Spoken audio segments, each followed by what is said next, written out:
Hello friends, ये second video है quantization का, जहां पे मैं आज आपको एक्सप्लेन करूंगी क्वांटाइजेशन प्रोसेस। यहाँ पे मैं आपको सारे फॉर्मूले, सारी प्रोसेस बताऊंगी क्वांटाइजेशन की with the help of example. तो ये वीडियो लास्ट तक जरूर देखिएगा। और आइए स्टार्ट करते हैं। मैंने अपने प्रीवियस वीडियो में आपको एक्सप्लेन किया था कि जो क्वांटाइजेशन होता है वो एक प्रोसेस होती है कन्वर्ट करने की डिस्क्रीट टाइम सिग्नल को डिजिटल सिग्नल में। ठीक है, कहाँ पे हम यूज करते हैं क्वांटाइजेशन का?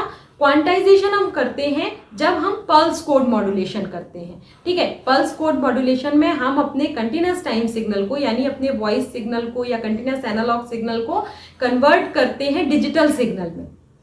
तो वहां पे हमारे पास एक डिवाइस होता है क्वांटाइजर।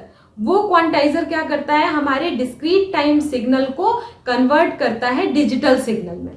तो यहाँ पे देखिए, ये एक क्वांटाइजर लगा है जो सैम्पलिंग के बाद हमारे पास डिस्क्रीट टाइम सिग्नल आया। इस डिस्क्रीट टाइम सिग्नल को डिजिटल सिग्नल में कन्वर्ट करने का काम है हमारे क्वांटाइजर का, जो करेगा क्वांटाइजेशन प्रोसेस की हेल्प से।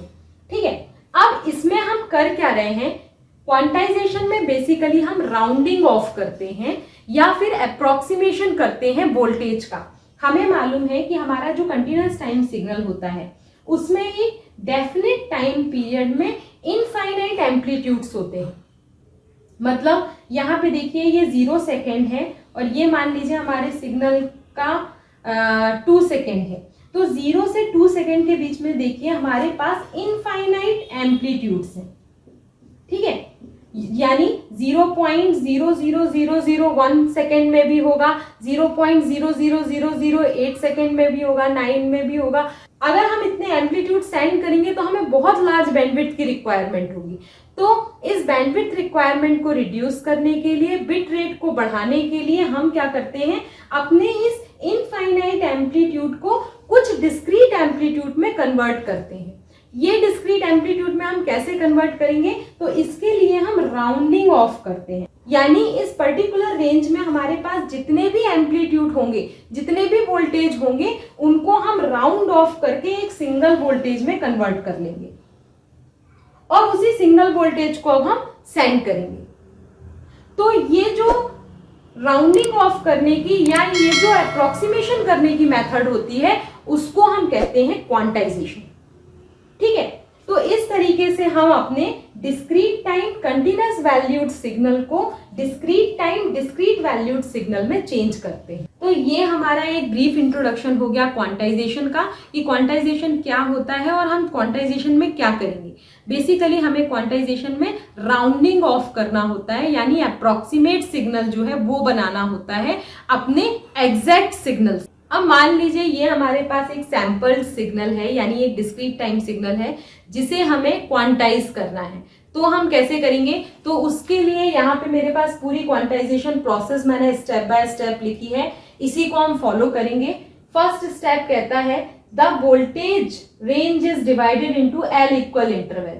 इस पूरी वोल्टेज रेंज को हमें एल इक्वल इंटरवल में डिवाइड करना है।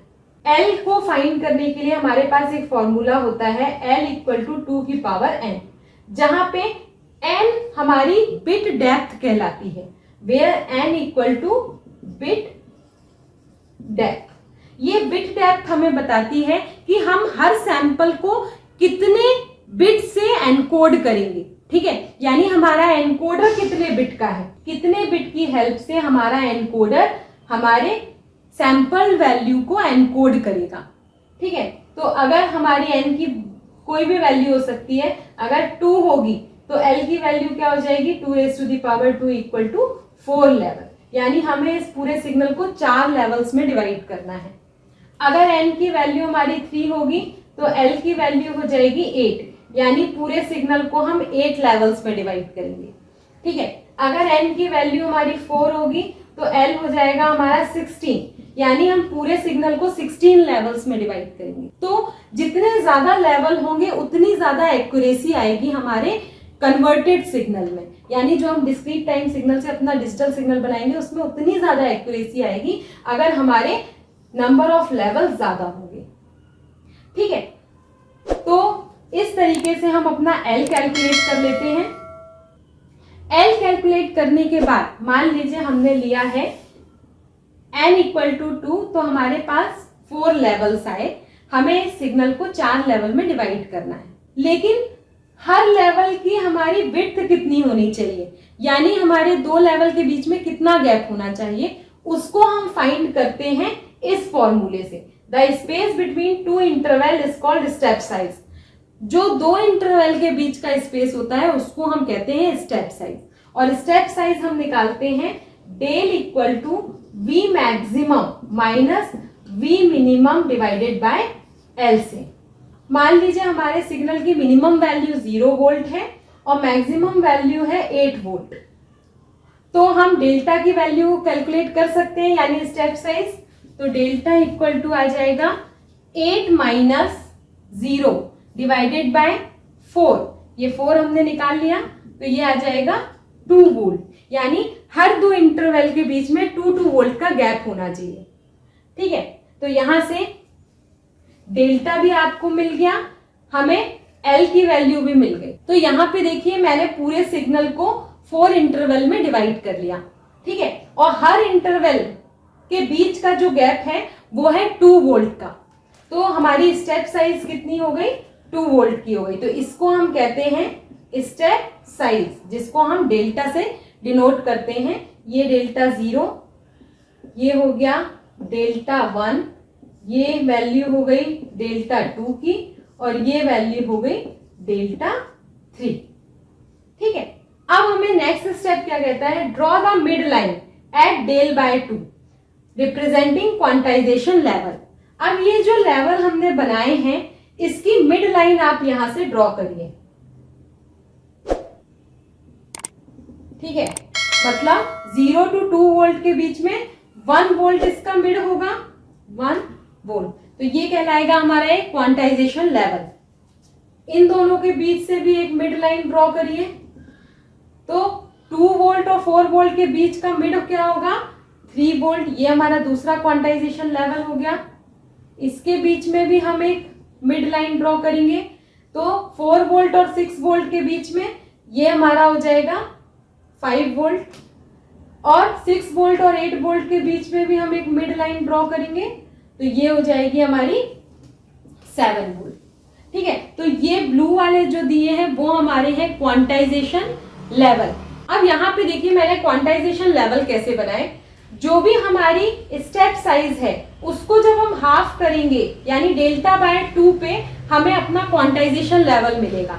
तो यहाँ पे डेल्टा बाय 2 पे ये पूरा डेल्टा है, तो डेल्टा बाय 2 यहाँ आएगा।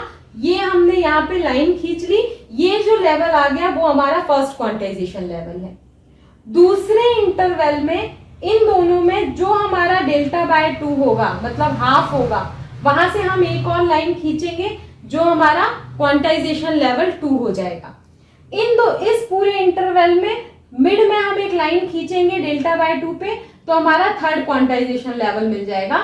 इन दोनों के बीच में हम एक लाइन खींचेंगे तो ये हमें फोर्थ क्वांटाइजेशन लेवल मिल जाएगा।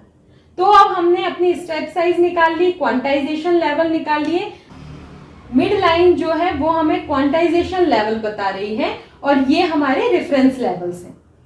ठीक है, अब नेक्स्ट कहता है assign binary code to each quantization level. अब हमें हर क्वांटाइजेशन लेवल को बाइनरी कोड डिफाइन करना है। बाइनरी कोड हम कैसे डिफाइन करेंगे, यहाँ पे हमने जो बिट डेप्थ ली है n इक्वल टू 2 ली है। ठीक है, मतलब 2 बिट की हेल्प से हमारा एनकोडर हमारे हर क्वांटाइजेशन लेवल को, यानी हर सैंपल को कोड करेगा। 2 बिट है तो 2 बिट के कितने कॉम्बिनेशन होते हैं, 4 होते हैं, 0 0 0 1 1 0 1 1। तो ये कोड आप दे दो लेवल 1 में, ये कोड दे दो लेवल 2 में, ये कोड दे दीजिए लेवल 3 में, और ये कोड दे दीजिए लेवल 4 में। तो यहाँ पे देखिए लेवल 1 का कोड हमारा हो गया, यानी 1 वोल्ट को हम रिप्रेजेंट करेंगे 0 0 से, 3 वोल्ट को हम रिप्रेजेंट करेंगे 0 1 से, 5 वोल्ट को हम रिप्रेजेंट करेंगे 1 0 से, 7 वोल्ट को हम रिप्रेजेंट करेंगे 1 1 से। यहाँ पे देखिए मैंने थोड़ा सा चेंज किया है, ये क्वांटाइजेशन लेवल मैंने Q1 Q2 Q3 Q4 यहाँ लिख दिए हैं, और इनके जो वोल्टेज हैं वो मैंने यहाँ लिख दिए हैं 1 वोल्ट 3 वोल्ट 5 वोल्ट और 7 वोल्ट, ये हमारे क्वांटाइजेशन वोल्टेज है। ठीक है, अब हमें अपनी सैंपल्ड वैल्यू को कैसे अप्रोक्सीमेट करना है। तो जितनी भी आपकी रेड कलर की वर्टिकल लाइन है वो हमारे सैंपल्ड वैल्यू है। इनको अप्रोक्सीमेट करने के लिए यहाँ पे देखिए, सबसे पहले हम ये वाला पीस ले लेते हैं, यानी ये सैंपल ले लेते हैं। मान लीजिए ये सैंपल है, इसका ये जो वोल्ट 0 वोल्ट है और ये वाला टॉप जो है वो हमारा मान लीजिए 2 वोल्ट है। इस वाले सैंपल में आप देखिए हमारे पास इनफाइनाइट वोल्टेज है, क्योंकि ये जो डिस्क्रीट टाइम सिग्नल है उसमें हमारा टाइम तो डिस्क्रीट है लेकिन एम्पलीट्यूड कंटिन्यूअस है। तो इसमें हमारे पास बहुत सारे इनफाइनाइट वोल्टेज रेंज है, उसको हमें फाइनाइट करना है। तो उसके लिए हम क्या करते हैं, इन दोनों के बीच में हमने एक क्वांटाइज वोल्टेज निकाल लिया 1 वोल्ट, यहाँ पे ये निकाला। ठीक है, इस 1 वोल्ट को इस पूरे वोल्टेज रेंज में हमारे पास जो भी सैंपल्ड वोल्टेज आएगा उसको हम 1 वोल्ट मानेंगे। ठीक है, यही मैं यहाँ पे करूंगी। जैसे ये सैंपल है, इसका वोल्टेज अगर 1.8 है तो ये हमारी इस रेंज के अंदर है, तो इसको हम 1 वोल्ट कंसीडर करेंगे। तो इसके लिए यहाँ पे मैं एक चार्ट बनाऊंगी। सबसे पहले उस चार्ट में होंगी हमारे पास सैंपल्ड वैल्यू वोल्टेज का, यानी XN। ठीक है, फिर क्वांटाइज वोल्टेज, और उसके बाद हम निकालेंगे क्वांटाइजेशन एरर, जिसको हम QE से बताते हैं, और फिर उसके बाद हम उसका करेंगे एनकोडिंग, क्योंकि हमने हर क्वांटाइजेशन लेवल को एक कोड असाइन कर दिया है। अब इसका बना लीजिए एक चार्ट। यहां पे देखिए, पहला सैंपल हमारा ये है, रेड वाली लाइन 1.8 वोल्ट पे है, पहला है 1.8 वोल्ट पे, तो इसको हम अप्रोक्सीमेट कर रहे हैं 1 वोल्ट पे, तो ये आ जाएगा 1 वोल्ट। दूसरा सैंपल हमारा ये है हमारा कुछ 3.9 पे, 3.9 वोल्ट पे, इसको हम अप्रोक्सीमेट कर रहे हैं, ये नियर बाय है 3 वोल्ट के, तो 3 वोल्ट के नियर बाय हमने 3 वोल्ट ले लिया इसको। इसी तरीके से ये तीसरा है हमारा कुछ यहाँ पे 5.5 वोल्ट पे, तो 5.5 को ये नियर बाय है इस क्वांटाइजेशन लेवल के, तो हमने 5 वोल्ट इसका मान लिया। इसी तरह ये जो सैंपल है वो है अप्रोक्सीमेट हमारे 6.5 पे, तो 6.5 पे है, तो इसके नियर बाय क्वांटाइजेशन लेवल क्या है, 7 वोल्ट है, तो हमने 7 वोल्ट ले लिया। नेक्स्ट ये वाला जो सैंपल है वो है बेसिकली हमारा 7.6 के अप्रोक्स, लेकिन ये किस क्वांटाइजेशन लेवल के पास है, 7 वोल्ट के, तो 7.6 को हमने यहाँ पे 7 वोल्ट कंसीडर कर लिया।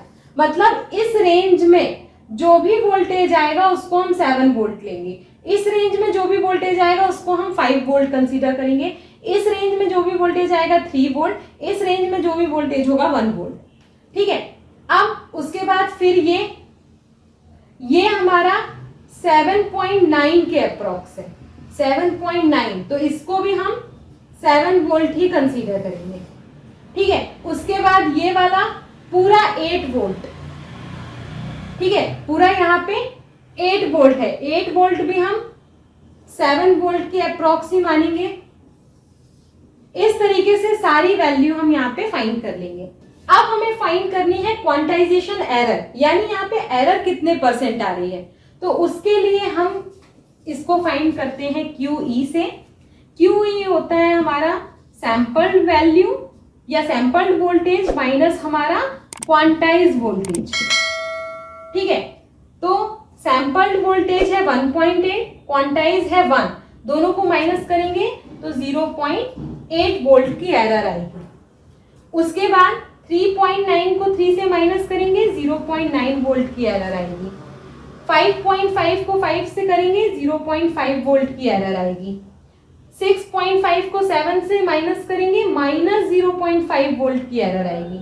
7.6 को 7 से माइनस करेंगे तो आपका 0.6 वोल्ट की एरर आएगी। 7.9 को इससे करेंगे तो 0.9 वोल्ट की एरर आएगी। 8 को 7 से माइनस करेंगे, 1 वोल्ट की एरर आएगी। तो इस तरीके से और आप फाइंड कर लीजिए। अब ये हमारे क्वांटाइज वोल्टेज निकल आए, यानी आउटपुट वोल्टेज निकल आए। इनको हम आउटपुट वोल्टेज भी कहेंगे। अब ये हमारे क्वांटाइज वोल्टेज निकल आए, इनको हमें एनकोड करना है। तो हमने यहाँ पे देखिए 1 वोल्ट को, ये 1 वोल्ट है Q1, इसको हमने 00 से एनकोड किया था। 3 वोल्ट को हमने 01 से एनकोड किया था। 5 वोल्ट को हमने 10 से एनकोड किया था। 7 को हमने 11 से किया था। तो 1 वोल्ट को हमने किया था 00 से एनकोड। 3 वोल्ट को हमने किया था 01 से एनकोड। 5 वोल्ट को किया था 10 से एनकोड और 7 वोल्ट को हमने किया था 11 से एनकोड। फिर 7 11 11 11। तो इस तरीके से यहाँ पे हमने एनकोडिंग कर ली। अब अगर हमें मैक्सिमम क्वांटाइजेशन एरर निकालनी है तो हम कैसे निकालेंगे? तो उसके लिए हमारे पास फॉर्मूला है mod of QE maximum equal to plus minus del by 2। इससे हम अपनी मैक्सिमम क्वांटाइजेशन एरर फाइंड कर लेते हैं। अब ग्राफिकली अगर आपको क्वांटाइजेशन एरर दिखानी है तो इसको हमको एक स्टेयरकेस फंक्शन से शो करना पड़ेगा, यानी इनको हम ज्वाइन कर लेंगे। जितने भी हमारे क्वांटाइज वोल्टेज हैं उनको हमें ज्वाइन करना है स्टेयरकेस फंक्शन से। तो कैसे करेंगे इसको? हम ज्वाइन कैसे करेंगे? तो मान लीजिए पहला 0 से स्टार्ट करेंगे। यहाँ से पहला क्वांटाइज वोल्टेज है 1 वोल्ट का, तो ये 1 वोल्ट हम गए। उसके बाद है 3 वोल्ट, तो इसको हम यहाँ से ले जाएंगे और 3 वोल्ट से कनेक्ट कर देंगे। 3 वोल्ट के बाद है हमारा 5 वोल्ट, तो ये हम 5 वोल्ट पे जाएंगे। 7 वोल्ट, तो यहाँ से हमने 7 वोल्ट को ज्वाइन कर दिया। 7 वोल्ट के बाद आप देखिए ये पूरा हमें फ्लैट मिलेगा क्योंकि ये पूरा क्वांटाइज वोल्टेज 7 वोल्ट का है। उसके बाद है ये हमारा 5 वोल्ट, तो 5 वोल्ट के लिए हम यहाँ से आएंगे और ये 5 वोल्ट को ज्वाइन करेंगे। उसके बाद ये आएगा हमारा 3 वोल्ट, तो 3 वोल्ट के लिए हम यहाँ से आएंगे, इस तरीके से ज्वाइन करेंगे। फिर हमारा 3 वोल्ट से यहाँ पे आएगा 2 वोल्ट, तो हम फिर यहाँ आएंगे और 2 वोल्ट को ज्वाइन करेंगे और 2 के बाद फिर हमारा आएगा 0 वोल्ट, तो हम ये 0 ज्वाइन कर देंगे। तो इस टाइप से ये हमारा एक स्टेयरकेस फंक्शन बन जाएगा। और ये जो आप देख रहे हो, ये मैंने जो कलरफुल कर दिया, ये हमारी कहलाती है क्वांटाइजेशन एरर। तो ये हमारी क्वांटाइजेशन एरर कहलाती है, जो शेडेड पोर्शन। अब ये देखिए, ये हमने क्वांटाइजेशन एरर निकाल ली।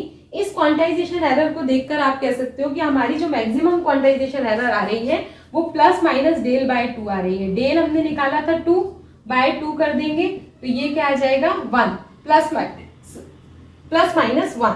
तो यहाँ पे देखिए ये सारे जो एरर है वो प्लस माइनस 1 के ही अंदर है, मतलब हमारी क्वांटाइजेशन एरर प्लस माइनस 1 है। और ग्राफिकली हमें ये शेडेड पोर्शन बताता है कि ये हमारी क्वांटाइजेशन एरर है। ठीक है, तो होप आपको पूरा क्वांटाइजेशन प्रोसेस जो है वो समझ में आया होगा। अगर वीडियो अच्छा लगा हो तो इसे लाइक करें, सब्सक्राइब करें और ज़्यादा से ज़्यादा फ्रेंड्स के साथ शेयर करें। Stay continue, keep watching, keep supporting.